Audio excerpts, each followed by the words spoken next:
کس نوعیت کی خبر زیادہ شوق سے پڑھنا چاہتے تھے, اور اس کی وجہ کیا ہوتی ہے؟ ویورشپ ہوتی ہے کہ اچھا بھائی یہ زیادہ دیکھی جائے گی یہ خبر, یہ وجہ ہوتی ہے؟ نہیں, میرا نہیں خیال ہے کہ ویورشپ ہوتی ہے, لیکن کوئی بھی جو بڑی خبر آتی ہے نا, بریکنگ, وہ اس کا ہر ایک کی کوشش ہوا کرتی تھی یا خواہش ہوا کرتی تھی, کیونکہ وہ بعد میں بھی پھر اس وقت چینلز کے لیے یہ بڑا ایک وہ اعزاز ہوتا تھا, جو ہم نے سب سے پہلے یہ خبر بریک کر دی, اور یہ فلاں وزیر اعظم نااہل ہو گئے, اتر گئے, یا یہ بن گیا وزیر اعظم. تو وہ پھر آپ کے چونکہ پارٹ آف ہسٹری بن جاتا ہے نا آپ, کیونکہ یہ خبر جی فلاں اینکر نے پڑھی تھی, اور یہ جیسی ہوا اس وقت شاہدرہ میں چل رہی ہے ڈیفنس میں نہیں چل رہی.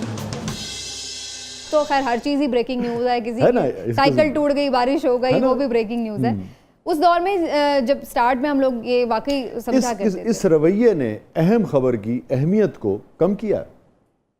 ہاں ظاہر ہے, وہ لوگوں کا جو ایک پہلے ہوا کرتا تھا کہ آپ ذرا لاؤڈ ہو کے بات کر رہے ہیں, جو بڑی کوئی خبر آ گئی ہے, وہ تو سب متوجہ ہو جاتے تھے کہ جی واقعی کچھ ہو گیا ہے.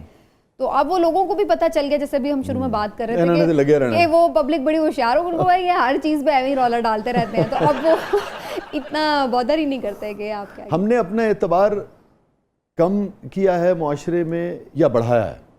مجھے لگتا ہے کہ ہمارے جو میڈیا چینلز ہیں وہ بڑے ڈسکریڈٹ ہوئے ہیں, خاص طور پر پچھلے کچھ سالوں میں.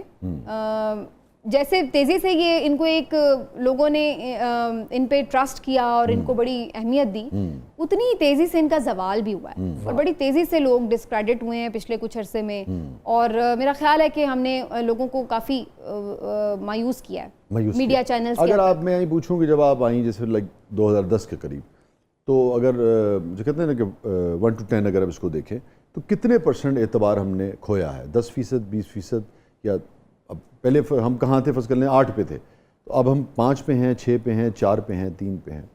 بس میرا خیال ہے کہ 10 میں سے آپ مارکس دیں گے تو میرا خیال ہے کہ ہم اب 3-4% لوگ ہی ہیں جس پہ شاید لوگ ٹرسٹ کر رہے ہیں. تو اس کا مطلب ہے کہ میڈیا نے سمینہ پاشا سمجھتی ہیں کہ 60% اپنا اعتبار کھو دیا. ہاں کہہ سکتے ہیں. اچھا, very painful. It is. Samina ہمارا سیگمنٹ ہے جس کا نام ہے زبردست پبلک سب جانتی ہے. اچھا ہے نا, یہ ویسے بڑا صحیح نام ہے. پبلک اب اتنی ماشاءاللہ شارپ ہو گئی ہے اور اتنی ہوشیار یا باشعور جو بھی آپ کہہ لیں, اب آپ اس کو بے وقوف نہیں بنا سکتے. دیکھتے ہیں کہ پبلک آپ سے کیا پوچھنا چاہ رہی, کیا جاننا چاہ رہی. جی سمینہ پاشا صاحبہ, ہمیں ترکیوں کے ڈراموں سے پتہ چلا ہے کہ پاشا کا مطلب وزیر ہوتا ہے. کیا کبھی کسی شو کے اندر آپ کی کسی وزیر کے ساتھ تکرار ہوئی ہو تو آپ نے کہا ہو کہ تمیز سے بات کریں کہ میں خود بہت بڑی پاش ہوں؟ ارے واہ, پاش نہیں, میں خود بہت بڑی پاشا کہنا چاہ رہا تھا. پاش ہوں, واہ بیٹا, پاش ہو میں کیا کہہ رہے ہیں. ابھی حال ہی میں بلکہ ایک شو میں کافی شاید وہ آپ کی بھی نظر سے گزرا ہو, عظمہ بخاری صاحبہ جو ہماری وزیر ہے پنجاب کی, ان کے ساتھ ایک تھوڑا سا, آپ نے کہا میں خود پاشا ہوں. نہیں میں نے ایسا نہیں کہا, ویسے میں بتا رہی ہوں کہ تکرار تو کئی دفعہ ہو جاتی ہے وزیروں کی. ابھی آخری وہی ہوئی ہے نا, آخری شاید وہی ہوئی ہے. پاشا بیسکلی میرے ہسبینڈ کا سر نیم ہے, ان کی فیملی سے وہ چل رہا ہے. تو وہ جب میری ان سے شادی ہوئی تو پھر میں پہلے میرا نام سمینہ رمضان ہم لکھا بلایا کر. تو آپ کے ہسبینڈ کے بزرگوں نے 500 سال حکومت کی ہے دنیا پہ. ہاں شاید, اب وہ شاید میرا خیال بہت کئی پیچھے بیک گراؤنڈ میں کہیں ملتا ہوگا شجرہ نسب ادھر, لیکن یس ان کی فیملی نیم ہے یہ. اچھا, ان کے اس وجہ سے. ٹھیک ہے, تو مگر گھر میں آپ کی وزارت چلتی ہے یا میاں صاحب کی؟ ہاں میری چلتی ہے, ٹو بی آنیسٹ. تو آپ وزیر ہیں کہ سی ایم ہیں کہ پی ایم ہے گھر میں؟ ویسے میں آپ کو ایک پرسنل سی بات ہے لیکن بتا دیتی ہوں, میرے ہسبینڈ نے میرا نام ہی جو اپنے موبائل میں سیو کیا ہوا ہے تو وہ ہوم منسٹر کے نام سے کیا ہوا ہے. اکثر مرادمند شوہر ایسے ہی کرتے ہیں. اور اس وقت اصل طاقت ہوم منسٹر کے پاس ہی. اچھا جی. جی سمینہ صاحبہ, آپ کی آنکھیں تو بہت خوبصورت اور بڑی بڑی نظر آتی ہیں, آپ کو تو خبریں بھی بہت بڑی بڑی نظر آتی ہوں گی, آپ تو ساتھی اینکر سے پہلے ہی خبریں پڑھ دیتی ہوں گی.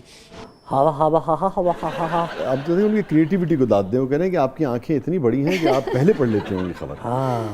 دیکھیے ہم لوگ جس دور میں نا وہ پرومپٹر والا دور ہے, تو جب پرومپٹر آن ہوگا تو ہی خبر آپ پڑھ سکتے ہیں, اس سے پہلے خبر نہیں پڑھ سکتے. تو یہ جب تک خبریں پڑھنے کی حد تک ان کو کس دن لے جانا پڑے گا, دکھانا پڑے گا کہ اسٹوڈیوز میں. اچھا ویسے یہ آپ کو پتہ ہے پہلے زمانے میں لوگ یہ سوچا کرتے تھے کہ اتنی خبریں یاد کینج کر لیا ہیں خبریں, تو وہ ایک ابھی بھی شاید سادہ لوگ کچھ سوچتے ہیں کہ یہ کس طرح سے, جیسے اور ابھی بھی کچھ دوستوں پہ طنز کیا جاتا ہے کہ ارے یار خود تھوڑی بول رہا ہے, پرومپٹر پڑھا ہوتا سامنے.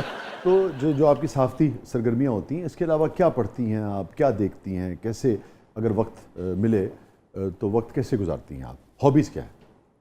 ہابی تو میری بک ریڈنگ رہی ہے, اور جب کس نوعیت کی کتابیں آپ کے ذہن میں؟ میں زیادہ تر لٹریچر زیادہ شوق سے پڑھتی رہی ہوں, اور یہ میں ویسے اس وقت کی بات کر رہی ہوں جب کبھی وقت ہوا کرتا تھا زیادہ زمانہ طالب علمی میں بھی, اور اس کے بعد جب جاب بھی اسٹارٹ کی تو اس وقت زیادہ گھر کی ذمہ داری اس طرح سے نہیں ہوتی, تو اس وقت میں پڑھ لیا کرتی تھی زیادہ. اب جو وقت ہوتا ہے اس میں زیادہ تر جو مختلف آرٹیکلز ہیں یا مختلف چیزیں جو ہمارے کام سے ہی ریلیٹڈ ہیں وہی دیکھنے کا ہی فرصت نہیں ملتی, تو پھر اس کے بعد آخری کتاب کون سی پڑھی آپ؟ آخری کتاب میں ابھی بھی کچھ بار بار پڑھتی رہتی ہوں, جیسے زاویہ اشفاق احمد صاحب کی. اچھا, میں اس کو اکثر پڑھ لیتی ہوں. تو اسپرچولیٹی پہ آپ کا بلیف ہے؟ جی somehow. اور دوسرا مجھے یہ لگتا ہے کہ کبھی کبھی کچھ ایسے جوابات جو آپ کو سامنے نظر نہیں آ رہے ہوتے, تو وہ میں پڑھتی ہوں تو مجھے چیزوں کو مختلف اینگل سے دیکھنے کا طریقہ بھی پتہ چلتا ہے, اور کہیں نہ کہیں میرے مختلف سوال کا کہیں جواب بھی مل جاتا ہے. سائنس اور اسپرچولیٹی کو کیسے دیکھتی ہیں آپ؟ مجھے یاد آ رہا ہے کہ سائنس اور مذہب کی یہ جو ڈیبیٹ ہے یہ ویسے بڑی پرانی ہے, لیکن میرے خیال سے سائنس بھی ایگزسٹ, ایک فزکس ہے ایک میٹا فزکس ہے, میں اس کی بات کر رہا ہوں. ظاہر ہے ایک کی ایگزسٹنس ہے اور ایک آپ کو صرف آپ کہہ لیں کہ تخیل ہے آپ کا, یا آپ اس کو میٹا فزکس ہے, آپ اس کو چھو نہیں سکتے, لیکن دونوں اپنی اپنی جگہ ایگزسٹ کر رہی ہیں. ایسا نہیں ہے کہ ہم کسی ایک کے وجود کو انکار کر سکتے ہیں, تو دونوں اپنی اپنی جگہ ایگزسٹ کر رہی ہیں. لیکن مجھے لگتا ہے جو سائنس ہے, آپ بڑی ایلیکوینٹ ہیں اپنی گفتگو میں. اسپرچولیٹی کے حوالے سے اگر آپ سے کہا جائے, اور آپ ڈیبیٹر بھی رہی ہیں, آپ ثابت کیسے کریں گے اسے؟ دیکھیے اگر میں آپ سے یہ کہوں کہ اپنی روح کو ثابت کریں کہ آپ کے اندر ایک روح ہے, تو آپ کیسے ثابت کریں گے اس کو؟ تو بالکل یہ اسی طرح ہی ہے کہ کچھ چیزیں ایگزسٹ کر رہی ہیں. ہم بحیثیت مسلمان تو اس کو مانتے ہیں, مگر جو لوگ غیر مسلم ہیں ان میں سے بہت سارے لوگ اس کو نہیں مانتے. اب دیکھیں نا, خدا ہر جگہ ہے اس کی ایگزسٹنس, لیکن اگر ہم کہیں گے جی ہمیں دکھ نہیں رہا, تو ہم کیا اس کے وجود سے یہ دونوں ایک دوسرے کی ضد کیوں بن گئے ہیں, اسپرچولیٹی اور سائنس ساتھ کیوں نہیں چل سکتے؟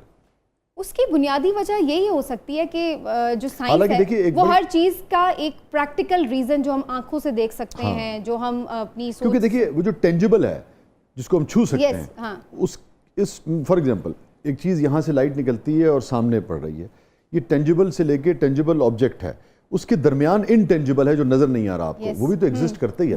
بالکل. اور ہم اس کو اس لیے مان لیتے ہیں کہ وہ جو کوئی ٹینجبل جگہ سے برآمد ہو رہی ہے. فار ایگزامپل ایک آدمی امریکہ بیٹھا ہے, وہ ہم اس لیے مان لیتے ہیں کہ وہ فون کر رہا ہے چونکہ وہ اس کے پاس ایک آبجیکٹ ہے اور یہاں سے آواز آ رہی ہے, بیچ میں کچھ سب انٹینجبل ہے. بالکل. مگر ہم اس انٹینجبل کو اس لیے مان لیتے ہیں کہ ہم ٹینجبل آبجیکٹس کے ذریعے اس کو آپریٹ کر رہے ہیں. یہ ایک عجیب سی کچھ تو ہمارے پاس ریزننگ ہوتی ہے نا کہ بات کیسے ہو رہی ہے, تو وہ ہم اس کی کچھ ریزننگ جب دے دیتے ہیں تو وہ سائنس ہے. جہاں پہ ہم اس کی بہت بالکل کوئی ٹینجبل ریزننگ نہیں دے پاتے تو وہی اسپریچولیٹی ہے میرے خیال سے, کہ جہاں پر آپ, لیکن اس کا تعلق میرا خیال ہے جو آپ نے بات کی نا سائنس کی, فزکس کی, اس کا تعلق آپ کی باہر کی ذات سے, آپ کی جسمانی ضروریات اور آپ کی جو مٹیریل اپروچ ہے اس سے ہے. جو اسپریچولیٹی ہے اس کا تعلق آپ کی روح سے ہے, وہ آپ کے اندر کی روحانیت انسان کی شخصیت کو, دل کو گداز کرتی ہے آپ سمجھتی ہیں, یا آپ سمجھتی ہیں کہ آپ کو بے عمل کرتی ہے؟ مجھے لگتا ہے وہ آپ کو مضبوط کرتی ہے.